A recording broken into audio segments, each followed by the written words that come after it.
저는 여수문수센터 중학교 3학년 이세연입니다. 제가 오늘 볼 것은 3학년 2학기 국어 1단원 삶을 배우는 독서입니다.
먼저 허생전을 보았는데 허생전 줄거리는 허생은 몰락영반이라서 집에서 책만 7년 동안 읽고 있었습니다. 그런데 허생의 아내가 돈을 조금씩 벌어서 입에 풀칠을 하면서 생계를 이어나가고 있었는데 허생의 아내가 어느 날 울면서 허생에게 나가서 돈을 벌으라고 하니까 허생은 책을 덮고 원래 책을 10년 동안 보려고 했지만 7년밖에 못 봤으니 어쩔까나 이러면서 집을 나오게 되었습니다. 그래서 허생은 목표를 이루지 못한 채 집을 나와서 시내에 가서 이 마을에서 제일 부자인 변부자네 집으로 갔습니다. 변부자네 집에 가자마자 다짜고짜 허생은 변부자에게 만냥만 빌려주시오. 내가 하고 싶은 일이 있는데 미천이 없어서 하지 못한다고 만냥을 빌리고 인사 한마디도 없이 그 집을 나가버렸습니다. 그때 변부자네 집엔 친척들도 많이 와 있었는데 친척들이 이것을 보고 조금 이상하게 여겨서 변부자에게 물어보니 변부자는 저 사람이 눈이 똘망똘망하고 용건만 말하니 보기가 좋아서 하고 싶은 일도 째째한 일이 아니라면서 그렇게 돈을 줬다고 하였습니다. 그리고 허생은 그 길로 바로 아래에 있는 안성에 내려가서 과일은 모두 싹 다 사들었습니다. 그래서 겨우 만냥이지만 과일은 모두 싹 독점을 해서 사람들은 이제 과일을 더 이상 못 사게 되었습니다. 그래서 이렇게 허생은 나중에 돈을 많이 벌게 됩니다. 왜냐하면 사람들이 이제 잔치를 하거나 그럴 때 그 과일이 없으니까 상을 차리지 못하게 되어 장사하시는 분들이 허생에게 가서 과일을 파달라고 쫄랐습니다. 그래서 허생은 처음값의 10배 이상으로 다시 돌려 팔았습니다. 그리고 허생은 이제 전라도로 내려와 말총이란 말총은 모두 다 싹 사들었습니다. 그러자 이제 나라에서는 말총으로 만들 수 있는 머리에 쓰는 갓을 쓸 수 없게 되었습니다. 그리고 허생은 또 그걸로 돈을 엄청 많이 벌었습니다. 그리고 허생은 이렇게 만냥으로 나라의 경제를 흔들어 놓았다는 것에 기분이 좋았습니다. 그리고 나라의 경제를 그렇게 흔들어 놓은 것을 보아 허생이 있던 시대 배경은 한 사람이 여러 물건을 독점해서 사갈 수 있어서 엄청 경제 상황이 취약한 것을 알 수 있었습니다. 그리고 또 그때 허생이 살던 시대에는 도둑들이 엄청 많이 있었습니다.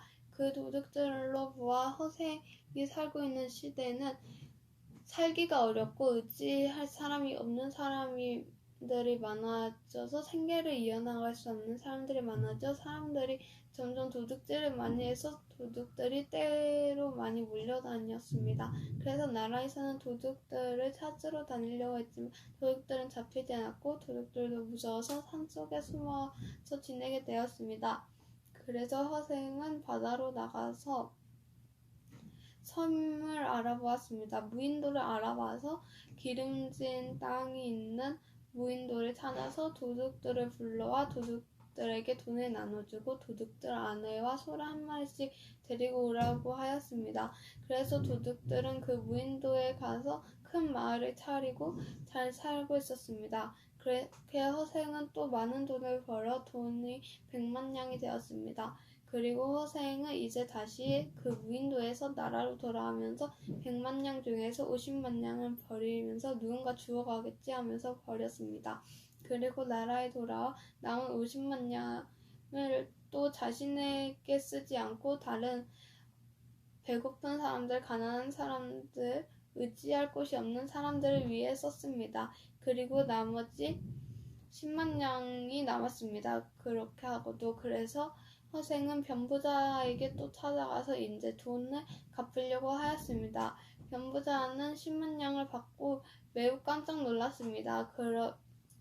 그리고 사양을 하면서 저번에 빌려갔던 만냥에서 10분의 1의 이자만 받겠다고 하였습니다. 그런데 허생은 또 장사치 취급을 한다고 뭐라 하면서 화를 내었습니다. 거기에서 변부자는 허생을 장사치 취급을 한다는 뜻은 허생은 장사치 취급을 받고 싶지 않은데 장사하는 사람의 계산법으로 허생을 취급했기 때문에 허생은 매우 화가 나서 그냥 10만 양을 두고 그 길로 집으로 왔습니다. 그리고 변부자도 이제 허생을 더 이상 이걸 안 받겠다고 하면 소용이 없을 것 같아서 또 따라가 보니 허생은 낡은 집으로 들어가게 되었습니다. 그러자 변부자는 그제서야 허생의 이름을 허씨라고 알게 되었습니다. 그리고 변부자는 허생의 집에 다음날 찾아갔지만 허생은 끝내 10만 양을 받지 않았고 그렇게 원한다면 자신을 조금 돌봐달라고 하였습니다. 그러자 허생과 변부자는 많이 친해졌고 변부자가 허생의 밥이랑 옷이 떨어질 때쯤 밥이랑 옷이랑 들고 가서 허생을 조금씩 도와주었습니다. 하지만 변부자가 옷이나 그 물건을 조금 많이 가져간다면 허생은 화를 낼 것 같은 기척을 보이면서 왜 자신한테 재앙을 떠넘기려고 한다고 말하였습니다. 그래서 허생의 신념은 허생은 자기가 조금 살 수 있을 만큼의 작은 재물만 있으면 된다고 생각을 하였는데 그렇게 많은 재물을 떠안는 것은 재앙이라고 하였습니다. 그리고 그렇게 많은 해가 지나고 변보다는 드디어 궁금한 것을 허생에게 물어보았습니다. 5해 동안 어떻게 100만 양을 벌었냐고 물어보았습니다. 하지만 허생은 매우 쉽다고 말을 하였고 한 물건을 독점을 해서 사게 된다면 다른 사람은 살 물건이 없으니 당연히 나한테 몰릴 수밖에 없다고 하였습니다. 그리고 그것을 보아 허생이 살던 시대의 나라의 경제는 얼마나 취약한지 알 수 있다고 허생은 말을 하였습니다. 그리고 변보자는 그것을 이완대장이라고 나라에서 일을 하는 사람에게 말을 하였습니다. 그때 나라에서는 그 인재를 구하기 위해 찾고 있었는데 허생에게 찾아갔습니다. 이완대장이란 변부자는. 그래서 허생에게 찾아가니까 허생은 이완대장을 밖에 그냥 세워두고 변부자만 불러서 집에 들어오게 하였습니다. 그리고 허생은 변부자가 사고 온 술을 보면서 술을 내놓으라고 하였습니다. 그리고 술을 먹고 밥을 먹으면서 또 변부자는 밖에 세워둔 이완대장이 안쓰러워서 허생에게 계속 이완대장 얘기를 하였습니다. 그렇게 시간이 지나고 나자 허생은 이제 손님 좀 불러볼까 하면서 이완대장을 불렀습니다. 하지만 이완대장이 들어왔는데도 허생은 손님이 왔는데도 일어나서 인사를 하거나 그런 건 없었고 이완대장에게 차가운 술이나 달라고 하였습니다. 그리고 앉아서 이완대장이랑 허생은 얘기를 나누게 되었는데 이완대장이 이제 나라에서 인재를 뽑기 위함을 말을 하고 있었습니다. 그런데 허생은 나라에서 좋은 인재를 등용하기 위하면 왕을 상고초려하게 하라고 하였습니다. 상고초려하게 하라고 했는데 이완대장은 그것을 왕을 상고초려하기가 어렵다라고 했는데 허생은 이거에 대해서 매우 빡쳤습니다.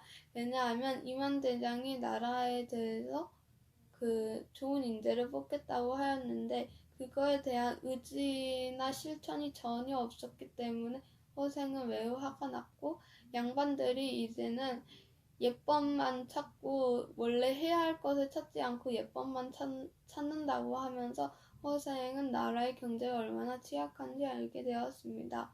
그리고 허생은 그렇게 이완대장을 내쫓고 집에 있었습니다. 다음날 이완대장이 다시 찾아가 보니 허생은 온데간데 없어졌습니다.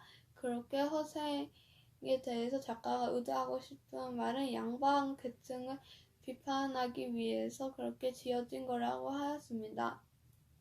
그 다음에 또 본 것은 만화인데 만화에서는 응답하라 1988이라고 옛날에 드라마를 한 게 있었습니다. 그 드라마에서는 이제 옆집, 아랫집 이런 이웃집이랑 같이 음식을 나누고 같이 친하게 지내고 어떤 날은 같이 밥을 먹으면서 매우 친하게 지냈습니다. 만약에 우리 집에서 카레를 했는데 카레가 조금 남는다면 이웃집에게 가서 나눠주기도 하고, 이웃집에서는 뭐 깍두기를 담갔으면 깍두기를 조금 나눠주고 밥도 같이 먹고 이웃집에 가서 밥도 얻어먹고 이렇게 많이 친했습니다. 하지만 지금은 이웃집이랑 그렇게 많이 친하지는 않고 뭐 만나면 인사 정도는 할 수 있겠지만 서로 이렇게 계속 나누거나 그러지는 않다는 점을 보여주고 있습니다. 그래서 이 1988 드라마를 보고 난 친구들의 반응은 이제 옛날에는 나도 이웃집에서 많이 밥을 얻어 먹었는데 요즘에는 별로 친하지 않고 만날 일도 없어 막 이런 반응이 많이 있었습니다.